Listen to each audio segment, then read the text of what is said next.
प्रस्ताव करता हूं कि भारत के संविधान का संशोधन करने वाले विधेयक, संघ राज्य क्षेत्र शासन अधिनियम 1963 का संशोधन करने वाले विधेयक और 2019 का और संशोधन करने वाले विधेयक को माननीय अध्यक्ष जी द्वारा नाम निर्दिष्ट किए जाने वाले इस सभा के 21 सदस्य और उपसभापति द्वारा नाम निर्दिष्ट करने वाले 10 सदस्यों के मिलकर बनने वाले सभाओं की संयुक्त सौंपा जाए।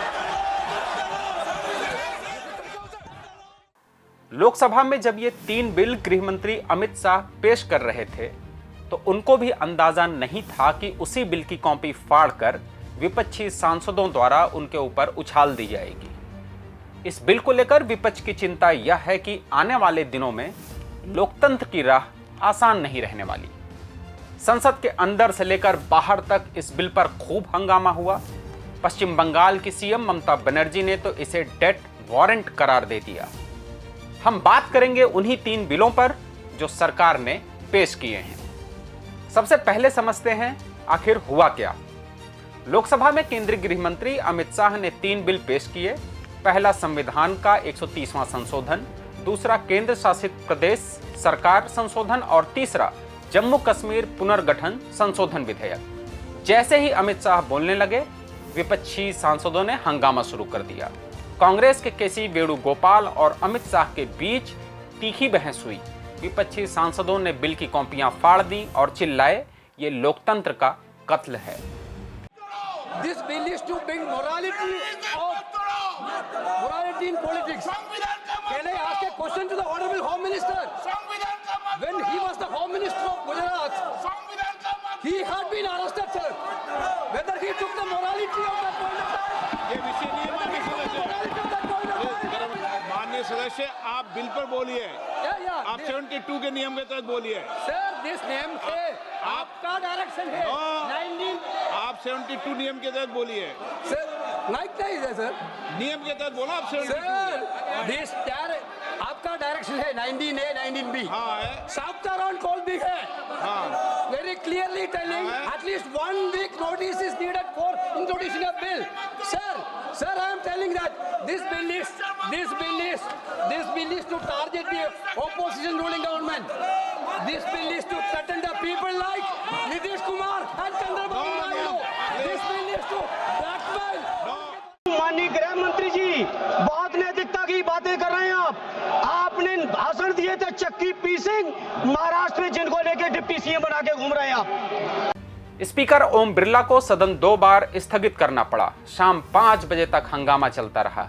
AIMIM के सांसद असदुद्दीन ओवैसी ने कहा, ये बिल वापस लो, और कांग्रेस ने इसे गेटास्पो जैसे बताया, मतलब नाजी पुलिस की तरह दमनकारी। अब सवाल ये कि ये बिल आखिर हैं क्या और विपक्ष इनकी तुलना दमनकारी नाजी पुलिस से क्यों कर रहा है। मुख्य बिल है संविधान का 130वां संशोधन। इसमें कहा गया है कि अगर कोई प्रधानमंत्री, मुख्यमंत्री, केंद्रीय मंत्री या राज्य मंत्री किसी गंभीर अपराध जैसे भ्रष्टाचार या मनी लॉन्ड्रिंग में गिरफ्तार होता है और 30 दिनों तक हिरासत में रहता है तो 31वें दिन उसे पद से हटा दिया जाएगा। राष्ट्रपति या राज्यपाल प्रधानमंत्री या मुख्यमंत्री की सलाह पर यह फैसला लेंगे। इसी तरह केंद्र शासित प्रदेशों और जम्मू कश्मीर के लिए अलग बिल है जो वहां के मंत्रियों पर लागू होंगे। जम्मू कश्मीर पुनर्गठन बिल में सेक्शन 54 में बदलाव है जो लेफ्टिनेंट गवर्नर को ज्यादा पावर दे सकता है। सरकार कहती है कि यह भ्रष्टाचार रोकने के लिए है। इसे सरकार के चश्मे से उदाहरण से समझिए।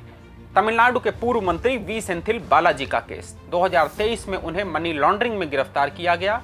राज्यपाल ने हटाया, लेकिन सुप्रीम कोर्ट से जमानत मिली तो फिर मंत्री बना दिए गए।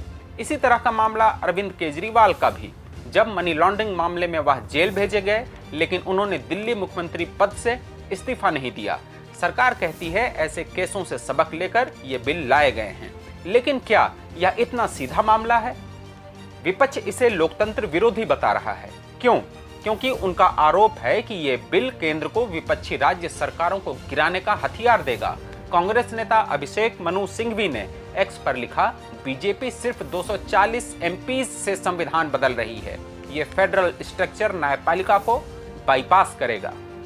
सांसद असदुद्दीन ओवैसी ने कहा, बिना दोष सिद्ध हुए हटाना, ये सीबीआई, ईडी जैसी एजेंसियों से मुख्यमंत्रियों को गिरफ्तार करवाकर सरकार गिराने का प्लान है। विपक्ष कहता है ये ड्रैकोनियन लॉ है, मतलब क्रूर कानून जो विपक्ष की आवाज दबाएगा। बिल की कॉपी फाड़ कर फेंकना विपक्ष का गुस्सा दिखाता है कि उन्हें लगता है कि सरकार जल्दबाजी में है, बिना चर्चा के। अब सरकार का भी पक्ष सुनिए। अमित शाह ने सदन में कहा, यह जल्दबाजी नहीं है, मैं इन बिलों को ज्वाइंट पार्लियामेंट कमेटी को सौंप रहा हूं, जहां पक्ष विपक्ष के सदस्य चर्चा करेंगे और फिर सदन में लाएंगे। सरकार कहती है ये भ्रष्टाचार के खिलाफ कड़ा कदम है। अगर कोई मंत्री अपराध करता है और 30 दिन तक हिरासत में है तो वो पद पर कैसे रहे? ये जनता की रक्षा के लिए है। उन्होंने बालाजी केस का हवाला दिया और दिलचस्प बात यह कि कांग्रेस के सांसद शशि थरूर ने पार्टी से अलग राय रखते हुए बिल का समर्थन किया। उन्होंने कहा, ये अच्छा विचार है, भ्रष्ट मंत्रियों को हटाना चाहिए, लेकिन बाकी विपक्ष एकजुट है। सरकार कहती है कि ये कोई नया मामला नहीं है, बल्कि सुप्रीम कोर्ट की चिंताओं पर आधारित है। ये पहली बार नहीं है जब ऐसे विवादास्पद बिल आए। याद कीजिए, कुछ महीने पहले वित्त मंत्री निर्मला सीतारमण ने नया इनकम टैक्स बिल 2025 पेश किया। उसमें क्या था?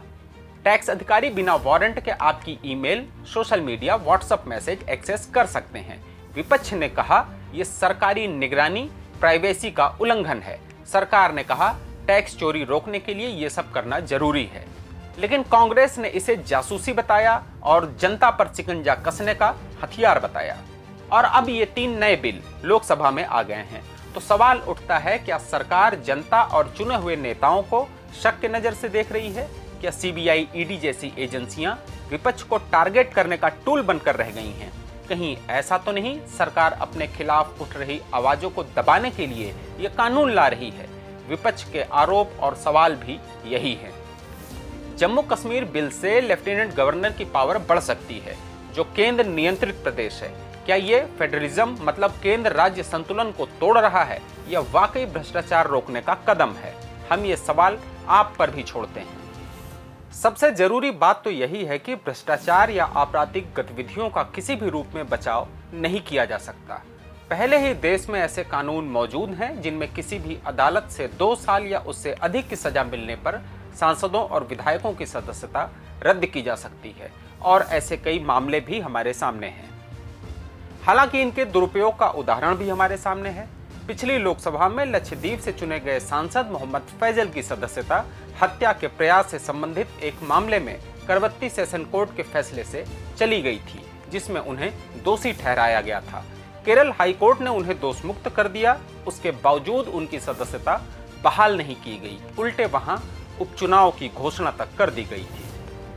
आखिरकार सुप्रीम कोर्ट में उनका मामला जाने पर उनकी सदस्यता बहाल हो सकी थी। लोकसभा में पेश विधेयकों के मुताबिक प्रधानमंत्री से लेकर मुख्यमंत्रियों और मंत्रियों तक को दोषी ठहराए बिना ही सिर्फ इस आधार पर पद खोना पड़ सकता है कि उन्हें जिन मामलों में कम से कम 30 दिन तक जेल में रहना पड़ा, उसमें 5 साल या उससे अधिक की सजा का प्रावधान है। वास्तव में यह प्रकृति न्याय और कानूनी हलकों के इस सूत्र के खिलाफ है कि जब तक दोष सिद्ध न हो जाए, व्यक्ति निर्दोष है। इन विधेयकों के विपक्षी दलों की सरकारों के खिलाफ दुरुपयोग की आशंकाएं इसलिए भी हैं क्योंकि हमारे यहाँ ईडी और सीबीआई जैसी एजेंसियों की सजा दिलाने की दर बेहद कम है। ईडी के मामले में तो हाल बहुत ही बुरा है, जिसके सजा दिलाने के बदतर रिकॉर्ड को लेकर सुप्रीम कोर्ट तक उस पर सवाल उठा चुका है। तो सवाल यह कि लोकसभा में पेश हुए ताजा बिल को विपक्ष जिस तरह से लोकतंत्र पर खतरा बता रहा है, वह कितना गंभीर है। इसी सवाल के साथ हम आपको भी छोड़े जाते हैं। अपनी राय नीचे कमेंट बॉक्स में जरूर दर्ज करिएगा। हमारे चैनल को लाइक करिए, शेयर करिए और सब्सक्राइब करना ना भूलिएगा। शुक्रिया।